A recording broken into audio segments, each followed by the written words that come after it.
जय जिनेन्द्र। जैन तत्वज्ञान पार्ट 9 में आपका स्वागत है। आज हम जो लास्ट में पढ़े थे 5 इंद्रियों के, आज उसी को हम कंटिन्यूएशन कर रहे हैं।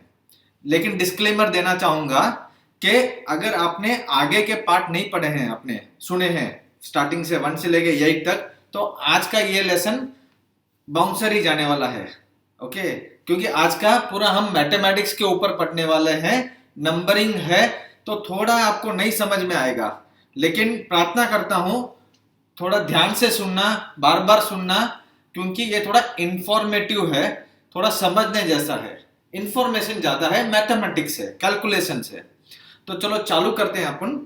तो हमने मिनिमम एज सबके पढ़े थे, जितने भी 5 इंद्रिय के जीव है, 1 इंद्रिय, 2 इंद्रिय, 3 इंद्रिय, 4 इंद्रिय, 5 इंद्रिय, सबके मिनिमम एज होते हैं अंतर्मुहूर्त और मिनिमम में, लेकिन सिर्फ नरक और देव का मिनिमम होता है 10,000 साल।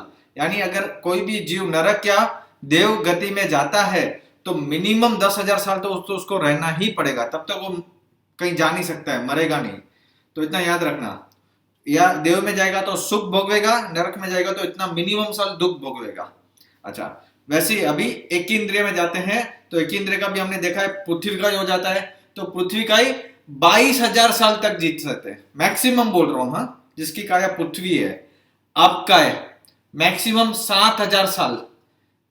अब मतलब पानी के, जो पानी जिसकी बॉडी है।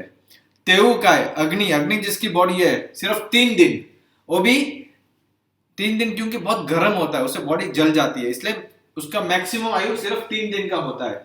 फिर वायु का है, हवा के, जो जिसकी बॉडी हवा है, वैसे 3,000 साल मैक्सिमम जी सकते हैं, 3,000 साल।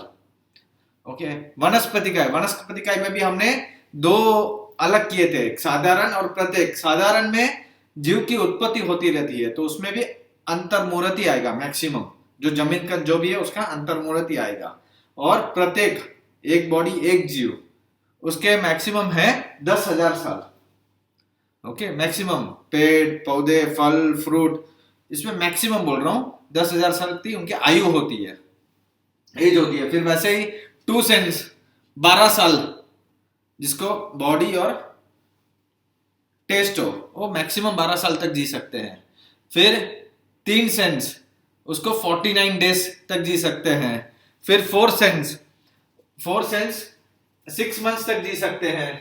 फिर 5 सेंस वाले में भी 2 ब्रेक हो जाएंगे, देव और नरक। देव और नरक का होता है 33 साग्रोपम, 33 साग्रोपम। अभी साग्रोपम का क्या हिसाब होता है हम पढ़ेंगे आगे। फिर मनुष्य और तिर्यंज, वो मैक्सिमम जी सकते हैं 3 पल्योपम। अभी पल्योपम का भी क्या हिसाब है वो भी हम आगे देखते हैं। ये मैक्सिमम है, ये अभी कोई नहीं जी सकता है। अभी जो 5वां आरा चल रहा है, मैंने बोला था आरे के हिसाब से होता है, जो इसके बाद वाले चैप्टर में हम पढ़ेंगे, अभी नेक्स्ट में वो पढ़ेंगे आरा भी। तो उसमें बताऊंगा कि आरे भी कैसे होते हैं, उसको कैसे ड्राइंग किया जाता है। तो 3 पल्योपम मनुष्य उसमें मैक्सिमम और तिर्यंश दोनों जी सकते हैं। तो आपको गिनती आती होगी अपने, जैसे इंग्लिश में गिनते हैं ना, 1 में तो कोई जीरो होता नहीं है। फिर 10, 100, 1000, 10, 100, 1000, 10,000, लाख, 10 लाख, करोड़, 10 करोड़, फिर अरब, 10 अरब, खरब, 10 खरब, और उसके बाद आता है हिंदी में नील। नील तो इंग्लिश में ये नील का होता है, जहां 13 जीरो आते हैं, वहां पे उसको इंग्लिश में बोलते हैं 10 ट्रिलियन। इंडिया में बोल रहे हैं ना आजकल 10 ट्रिलियन इकोनॉमी, ज्यादातर हम इंग्लिश में वहीं तक पढ़ते हैं, आगे उतना नंबर से आते नहीं हमको। तो नील हिंदी में आता है। उसके बाद में आता है पद्म, 15 जीरो होते हैं। फिर शंख, फिर समुद्र, यहाँ पे थोड़ा वेरिएशन भी आता है, कहाँ कहाँ महाशंख भी आता है। ओके, समुद्र, अंत्य, फिर मध्य, और फिर पराग। 10 पावर 25 तक का तो ऐसे ही मिलता है हमको हिंदी में। और उसका थोड़ा आगे जाते हैं हम संस्कृत में, तो कैलकुलेशन देखिए, संस्कृत में महायुग, महायुग का 10 पावर 62 है, यानी 62 जीरोस तक का। समझाने का यह है कि और टाइम में भी हमारी इकोनॉमी होती थी, और टाइम पे भी ये लोग ट्रेड करते थे, तब इतने जीरो होते होंगे, तभी इतनी काउंटिंग होते, तभी तो इन लोगों ने लिखा है। तो वो भी कितना एक वो टाइम पे हम कितने ऐसे, इंडिया को सोने की चिड़िया नहीं कहा गया है, दूध की धाराएं बहती थी ऐसे नहीं कहा गया है, बहुत बहुत उदाहरण देके गया है, सबसे रिचेस्ट कंट्री थी, सबसे आगे थे हम। तो पल्लियोपम मतलब आप एक 12 माइल, माइल हाँ किलोमीटर भी नहीं, माइल, 12 माइल का एक खड्डा कीजिए, खड्डा भी ऊंडा 12 माइल का डीप में, तो उसका पाई के हिसाब से करेंगे तो ऑलमोस्ट 2 पॉइंट समझिए, 3.3 कर लीजिए, तो 33 माइल्स का रेडियस होएगा और 12 माइल डीप होएगा। वो खड्डे में युगलिक जो होता है, हम आगे पढ़ चुके हैं, युगलिक के वहां पे जब बच्चा पैदा होता है वो 7 दिन का होता है, तो उसके जो बाल को आप सेव कर दीजिए और वो बाल को काट के इस गड्ढे में डालिए।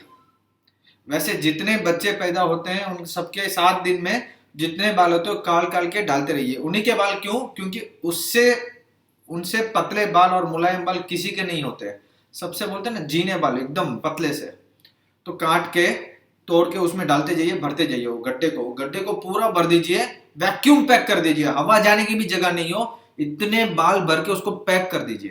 पैक करने के बाद उसमें से हर 100 साल में एक बाल निकालिए, एक सेंचुरी हो गया, 100 साल हो गया, दूसरा बाल निकालिए, तीसरा बाल निकालिए, ऐसे सब सारे बाल निकल जाएंगे ना, खत्म हो जाएंगे ना, उसको एक पल्लियोपम बोलते हैं।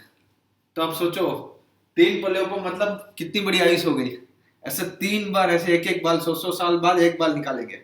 10 करोड़ पल्लियोपम इंटू 10 करोड़ पल्लियोपम एक सागरोपम होता है।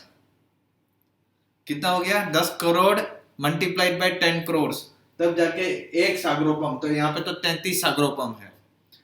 तो कितना टाइम हो गया आप सोचो। ये जो देव के सबसे ऊपर होते हैं ना उनका ये लाइफ होता है, और नरक में जो सबसे 7वीं नरक में जो नीचे होते हैं ना उनका ये लाइफ टाइम होता है।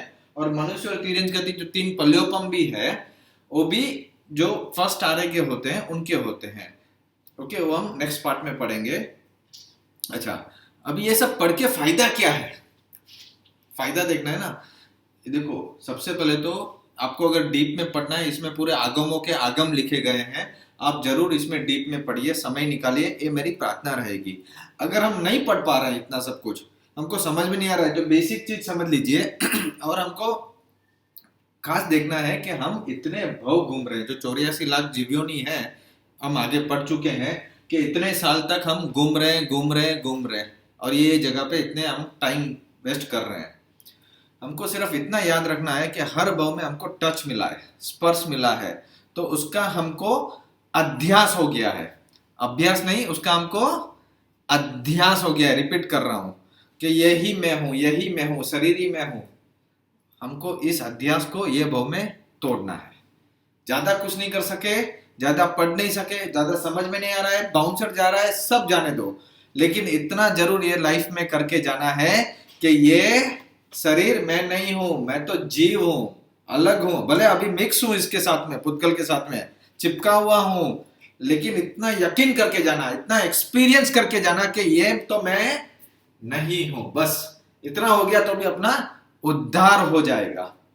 ओके, तो अभी आगे बढ़ते हैं। और एक पॉइंट इसमें आ सकता है कि आप देखेंगे एकत्व भावना आ सकती है।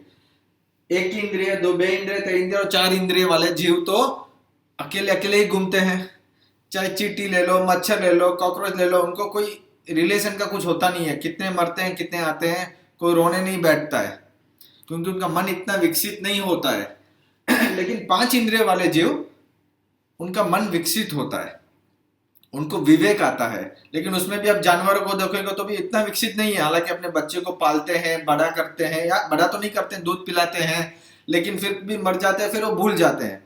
लेकिन अपने मनुष्य का बहुत और विवेक बहुत ज्यादा होता है, विकसित होता है अपनी चेतना। तो हमको खास ध्यान रखना है, हमको व्यवहार नहीं भूलना है। अगर व्यवहार से चले गए बाहर तो फिर हम जैन धर्म से बाहर है, इतना याद रखना। जब तक हम साधु नहीं बनते, 6ठे गुणस्थानक तक नहीं आते, 6th गुणस्थानक तक, 5वें तक श्रावक है, तब तक हमको सही से निभाना है। वो एग्जाम्पल याद रखना अमिताभ बच्चन का, उसको जो भी रोल मिलेगा वो एकदम सही से निभाएगा, एक्शन भी करेगा, प्रतिक्रिया भी देगा, लड़की का रोल होगा, डॉन का होगा, हीरो का होगा, भिखारी का होगा, चक्रवर्ती का होगा। उसको जो रोल दोगे ना उसको सही से निभाएगा, लेकिन अंदर से उसको मालूम है कि मैं तो अमिताभ हूं। वैसे ही हमको जो रोल मिलता है ना इस बॉडी के साथ उसको अच्छे से निभाओ, लेकिन इतना अंदर से समझ के रखो कि ये मैं नहीं हूं। जब हमारी समझ बढ़ती जाएगी, हमारा एक्सपीरियंस होता जाएगा, तब हमको मालूम पड़ेगा कि जब ये शरीर ही मैं नहीं हूं तो इस शरीर से मिलने वाले मेरे की जो भी चीजें हैं, जो भी रिश्ते मिले हैं हमको, माताजी, पिताजी, पत्नी, बेटा, बेटी, भाई, बहन, या इससे रिलेटेड जो भी प्रॉपर्टी है, नौ कर्म बोलते हैं, नौ कर्म जो भी मिले हैं, कर्म में पढ़ेंगे अपन, ये सब बहुत बड़ी थियरी है। वो सब तो मेरा है ही नहीं। जब यही नहीं है तो इससे रिलेटेड है ही नहीं मेरा। तो वैसी अपनी थिंकिंग होती जाएगी और अपने में वो चेतना अपनी डेवलप होती जाएगी। इतना हमको जरूर करना है इस भाव में, लेकिन याद रखना है निश्चय से तो हम अकेले ही हैं। ओके, सारे भाव में सब जीव अकेले अकेले ही हैं, अकेले अकेले अपना कल्याण करेंगे, लेकिन व्यवहार नहीं छोड़ना है सब सुन के। अभी नेक्स्ट पार्ट में हम आरा के बारे में पढ़ेंगे, कैसे आरा होता है, कैसे उसका ड्राइंग किया जाता है। आपको चाहिए तो आप इसका स्क्रीनशॉट ले सकते हैं।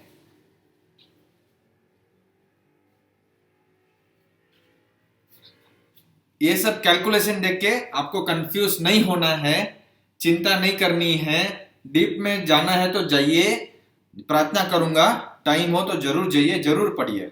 ओके, लेकिन चिंता नहीं करना है। अल्टीमेटली तो हमको यही सोचना है कि इतने भावों तक मैं घूम रहा हूं तो सोचो मुझे इसका बॉडी का कितना अध्यास हो गया होगा कि ये मेरा है, मेरा है, मेरा है, ये मैं हूं।